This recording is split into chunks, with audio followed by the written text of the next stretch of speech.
Hi ಎಲ್ಲರಿಗೂ ನಮಸ್ಕಾರ. ನಾನು Ranjitha. Welcome back to Ranjitha vlogs.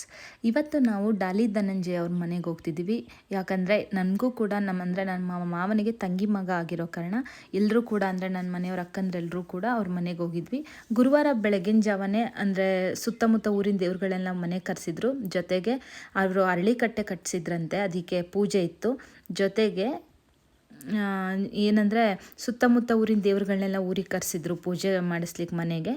ಆಮೇಲೆ ರಂಗಪುರ ಸ್ವಾಮಿಗಳನ್ನೂ ಕೂಡ ಕರೆಸಿದ್ರು. ಗುರುವಾರ ಅದೆಲ್ಲ ಆದಮೇಲೆ 12 ಗಂಟೆ ಅಷ್ಟರಲ್ಲಿ ಗಂಡು ಮಾಡೋ ಶಾಸ್ತ್ರ ಇತ್ತು. ಶುಕ್ರವಾರ ಬ್ಯುಸಿ ಇರೋ ಕಾರಣ ಮತ್ತು ಮೈಸೂರಲ್ಲಿ ಮದುವೆ ಇರೋದ್ರಿಂದ ಮತ್ತು ಗಂಡು ಮಾಡೋ ಶಾಸ್ತ್ರ ಎಲ್ಲ ಲೇಟ್ ಆಗುತ್ತೆ ಅನ್ನೋ ಕಾರಣಕ್ಕೆ ಗುರುವಾರ ಶಾಸ್ತ್ರ ಇಟ್ಕೊಂಡಿದ್ರು. ನಾವು ಕೂಡ ಮನೆಯವರೆಲ್ಲರೂ ಕೂಡ ಶಾಸ್ತ್ರಕ್ಕೆ ಹೋಗಿದ್ವಿ. ನಾವು ಹೋಗೋಷ್ಟರಲ್ಲಿ ಆಲ್ರೆಡಿ ಪಾಪು ಕರ್ಕೊಂಡು ಲೇಟ್ ಆಗಿತ್ತು. ಅಷ್ಟರಲ್ಲಿ ಅರಳಿಕಟ್ಟೆ ಪೂಜೆ ಕೆಂಡ ಎಲ್ಲ ಮುಗಿದೋಗಿತ್ತು. ಗಂಡು ಮಾಡೋ ಶಾಸ್ತ್ರ ಇತ್ತು.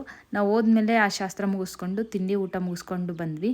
ಗಂಡು ಮಾಡೋ ಶಾಸ್ತ್ರ ಧನಂಜಯದು ಹೇಗಾಯಿತು, ಮನೆಯಲ್ಲಿ ಶಾಸ್ತ್ರ ಪ್ರಿಪ್ರೇಷನ್ಸ್ ಎಲ್ಲ ಹೇಗಿತ್ತು ಅಂತ ಈ ವಿಡಿಯೋನಲ್ಲಿ ನೀವು ನೋಡ್ಬೋದು.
ಕಪಿಲಾಯ ನಮಃ, ಗಜಕರ್ಣಿಕಾಯ ನಮಃ, ಲಂಬೋದರಾಯ ನಮಃ, ಧೂಮ್ರಕೇತುವೇ ನಮಃ, ಗೌರೀಪುತ್ರಾಯ ನಮಃ, ಗರಿಕಪ್ರಿಯಾಯ